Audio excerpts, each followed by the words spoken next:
രാജശ്രീ വെങ്കിട്ടരമണൻ. മുകളിൽ കാണുന്ന ബുക്ക് ഞാൻ ഇന്നലെ പബ്ലിഷ് ചെയ്തതാണ്.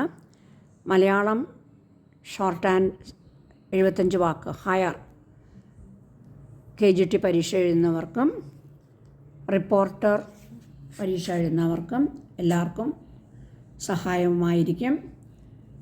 75 വാക്ക് സ്പീഡ് ഡിക്റ്റേഷനും അതിനുള്ള മലയാളം ഷോർട്ട് ആൻഡ് ഔട്ട്ലൈനും അതിലടങ്ങിയിട്ടുണ്ട്. 10 സ്പീഡുകൾ എഴുതിയിട്ടുണ്ട്.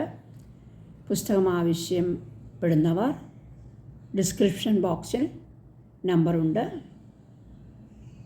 ഡീറ്റെയിൽസ് വേണമെങ്കിൽ. ഓക്കെ. പെരുകുന്ന ആത്മഹത്യകൾ ഉയർത്തുന്ന വെല്ലുവിളികൾ.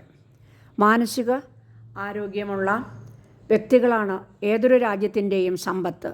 വ്യക്തികളുടെ മാനസിക ആരോഗ്യം തകരാറിൽ ആകുകയും അവർ ഭ്രാന്തിലേക്കും ആത്മഹത്യയിലേക്കും നയിക്കപ്പെടുകയും ചെയ്യുമ്പോൾ ഒരു ജനതയുടെ വിനാശത്തിനുള്ള പാത വെട്ടിത്തുറക്കപ്പെടുന്നു. സമകാലീന കേരളം നേരിടുന്ന ആത്മീയ പ്രശ്നങ്ങളിൽ ഏറ്റവും ആദ്യത്തേതാണ് പെരുകി വരുന്ന ആത്മഹത്യകൾ.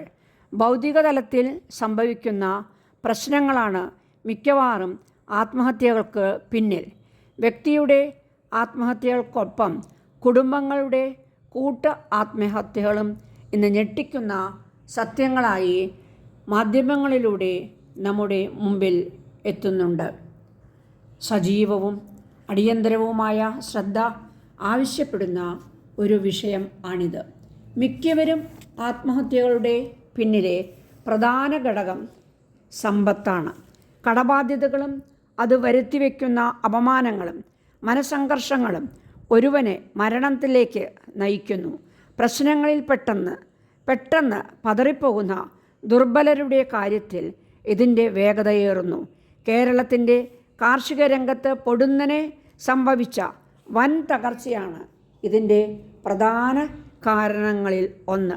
ജപ്തി ഭീഷണി അടക്കമുള്ള സംഗതികൾ നേരിടാനാവാതെ 100-ൽ താഴെ കർഷകർ ഇക്കഴിഞ്ഞ 2-3 വർഷങ്ങൾക്കിടയിൽ ജീവൻ ഒടുക്കിയിട്ടുണ്ട്. കാർഷിക രംഗത്തെ പിടിപ്പു കേടുകളാണ് ഇതിനുള്ള പ്രധാന കാരണം. കൃഷിയെ സംബന്ധിച്ചിടത്തോളം നമ്മുടെ കാഴ്ചപ്പാട് മാറിക്കഴിഞ്ഞു. ഭക്ഷ്യോൽപാദനം വിട്ട് സാമ്പത്തിക നേട്ടമുണ്ടാകുമെന്ന് കരുതുന്ന വാനില പോലുള്ള സുഗന്ധവിളകൾ കൃഷി ചെയ്യുന്ന രീതിയാണ് ഇന്ന് കാണുന്നത്. ബാങ്കുകളിൽ നിന്നും മറ്റും വൻ കടം വാങ്ങി തുടങ്ങുന്ന ഇത്തരം കൃഷികൾ പലപ്പോഴും പരാജയപ്പെടുകയും കർഷകൻ തീർത്താൽ തീരാത്ത ദുരിതത്തിന് അടിമപ്പെടുകയും ചെയ്യുന്നു. സർക്കാർ തലത്തിൽ നടക്കുന്ന ബോധവൽക്കരണം കൊണ്ട് ഇതിന് ഒരു പരിധിവരെ തടയാം. ആത്മഹത്യ ചെയ്യുന്നവരിൽ ഒരു വലിയ വിഭാഗം കുട്ടികളാണ്. പരീക്ഷാഭയം, തോൽവി, അപമാനിക്കപ്പെടൽ, അമിതമായ ആഗ്രഹങ്ങൾ, സാധിക്കാതെ വരൽ, സ്നേഹം കിട്ടുന്നില്ലെന്ന തോന്നൽ, കൗമാര ചാബല്യങ്ങൾ, ലൈംഗിക ചൂഷണത്തിന് അടിമയാകൽ തുടങ്ങിയവയാണ് ഇതിന് പ്രധാന കാരണം. 10-11 വയസ്സ് പ്രായമുള്ള കുട്ടികൾ ആത്മഹത്യ ചെയ്യുക എന്നത് പണ്ട് കേട്ടുകേൾവി പോലും ഇല്ലാത്തതാണ്. എന്നാൽ ഇന്ന് അത് സർവ്വസാധാരണമാണ്. സുരക്ഷിതവും സൗഹാർദ്ദപരവുമായ കുടുംബാന്തരീക്ഷവും സാമൂഹിക അന്തരീക്ഷവും കുട്ടികളുടെ അവകാശമാണ്. അവരുടെ മാനസികാരോഗ്യം തകരാതെ സംരക്ഷിക്കാൻ സാധിക്കുന്ന പിന്തുണ സംവിധാനങ്ങളും ഉണ്ടാക്കണം. അധ്യാപകർക്കും രക്ഷിതാക്കൾക്കും ഇത്തരത്തിൽ ഏറെ ചെയ്യാൻ കഴിയും. കൂട്ട ആത്മഹത്യകളിൽ പലതും കൊലപാതകങ്ങളിൽ ഉൾപ്പെടുന്നവയാണ്. 1-2 വയസ്സുള്ള പിഞ്ചു കുഞ്ഞുങ്ങൾ ആത്മഹത്യ ചെയ്യുന്നവരല്ല, മറിച്ച് മാതാപിതാക്കളാൽ നിഷ്കരുണം കൊല ചെയ്യപ്പെടുന്നവരാണ്. അത്യന്തം ദാരുണമായ ഒരു അവസ്ഥ ആണിത്. സ്നേഹവും സുരക്ഷിതമായ ജീവിതവും കൊടുക്കാൻ കടമപ്പെട്ടവർ ജീവനെടുക്കുന്ന അവസ്ഥയെ ഒരു തരത്തിലും ന്യായീകരിക്കാൻ ആവില്ല. ഒരു കുഞ്ഞിക്കാല് കാണാൻ വെമ്പൽ പൂണ്ട് അന്തമില്ലാതെ കാത്തിരിക്കുന്ന ഒരുപാട് പേർ നമുക്ക് മുമ്പിലുണ്ട്.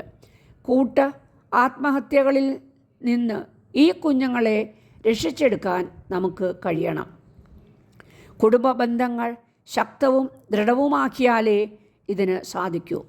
ആത്മഹത്യകളുടെ പ്രധാന കാരണമായി ഉപഭോഗപരത ചൂണ്ടിക്കാണിക്കപ്പെടുന്നുണ്ട്. ആവശ്യമുള്ളതും ഇല്ലാത്തതുമെല്ലാം വാങ്ങിക്കൂട്ടുന്ന അപകടകരമായ ഒരു അവസ്ഥ ഇന്ന് ഉണ്ട്. ഉദാരവൽക്കരണ ആഗോളീകരണ നയങ്ങൾ ഇതിൻ്റെ ആക്കം കൂട്ടുന്നു. ആഗ്രഹങ്ങൾ സാധിക്കാനുള്ള വായ്പാ സഹായവുമായി എത്തുന്ന ബാങ്കുകൾ പലപ്പോഴും മരണക്കുഴി തോണ്ടുന്നവരാണ്.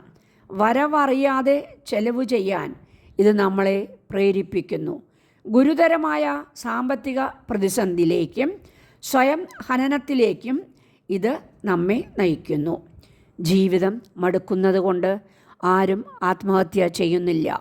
ഒരാൾ തൻ്റെ ജീവിതത്തെ അത്രമേൽ സ്നേഹിക്കുന്ന ഒരു നിമിഷമാണ് ആത്മഹത്യയുടേതെന്ന് പറയാറുണ്ട്. ആ നിമിഷങ്ങളിലെ ഒരാളുടെ കരച്ചിലും പിടച്ചിലും ആർക്കും ഊഹിക്കാവുന്നതല്ല. തന്നെ കേൾക്കാനും മനസ്സിലാക്കാനും കഴിയുന്ന ഒരാളുടെ സാന്നിധ്യം അയാളപ്പോൾ അത്രമേൽ കൊതിക്കുന്നുണ്ടാകും. ഈ ധർമ്മം നിർവഹിക്കുന്ന സാമൂഹ്യ സ്ഥാപനങ്ങൾ ഇന്നുണ്ട്. വിവിധ സംഘടനകളുടെ നേതൃത്വത്തിലുള്ള കൗൺസിലിംഗ് സെൻ്ററുകളാണ് ഇവിടെ പരാമർശിക്കുന്നത്.